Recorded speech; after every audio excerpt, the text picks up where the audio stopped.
Tonight, isang sikretong pinaka-itinatago ng mga fashionista. I-review na namin. Every fashionista has a secret. And that secret is, sobrang gulo ang kanilang closet. At minsan nga ako naging victim na ito. Victim ng sarili ko. Oo, ganyan. Pero guys, don't worry dahil ngayon gabi sa SLS, tuturuan ko kayo kung paano maging mas organized sa inyong closet. Kasi diba pag fashionista tayo, usually lahat ng mga damit, accessories, sapatos, and everything else nakatambak lang. And we don't want that. Kailangan organized at maayos ang aming closet. Perfect example daw dyan ang 20-year-old na si Nika, isang certified fashionista. Sino ba namang tao ang hindi gusto ng uso, di ba?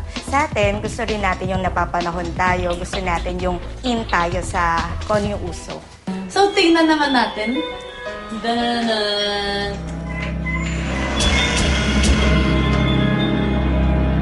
OMG. Ano to? Parang horror film.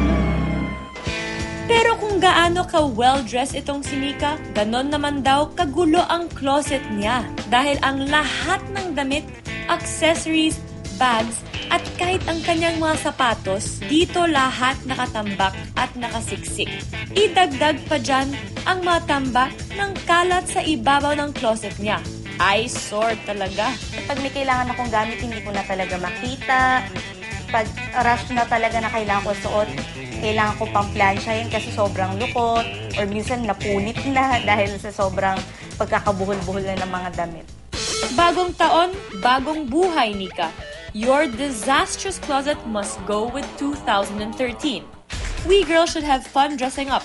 Pero kung ganito kagulo ang closet, umaga pa lang iinit na ulo nyo.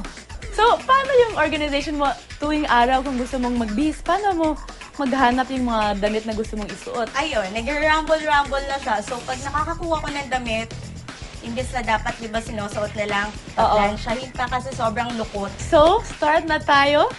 Kailangan, yung first step ko, dapat hindi pa unti-unti yung cleaning. Dapat lahat nito out of the closet.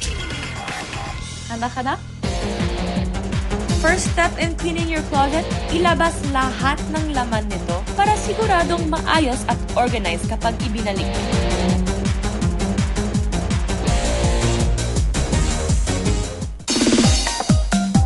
After emptying your closet, ang una nating gagawin, choose among your clothes kung alin ang deserving pang maiwan sa inyong closet.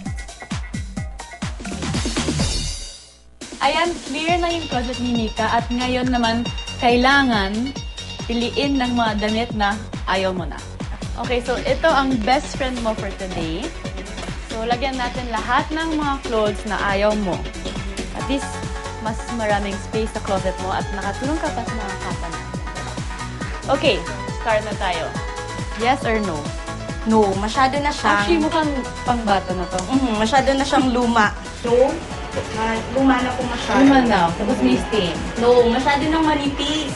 No, wala nang garter. Walang garter pero mukhang bago pa. O, diba, Nika? Hindi mo alam na marami na palang pampasikip lang sa closet mo. This way, hindi lang magiging malinis ang closet ninyo. Makatutulong pa kayo by donating your old clothes.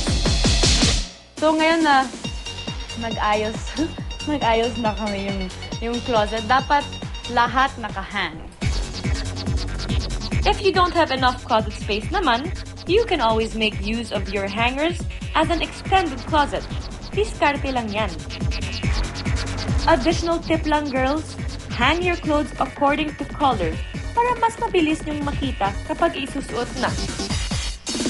At ano ito?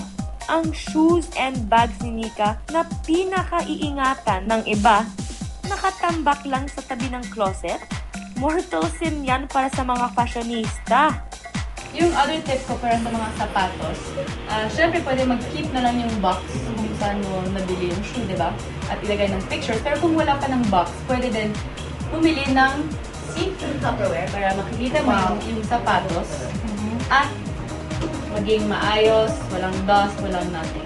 These won't just organize your closet. Mabibigyan mo rin ng TLC, Tender Loving Care, ang mga precious mong sapatos, di ba?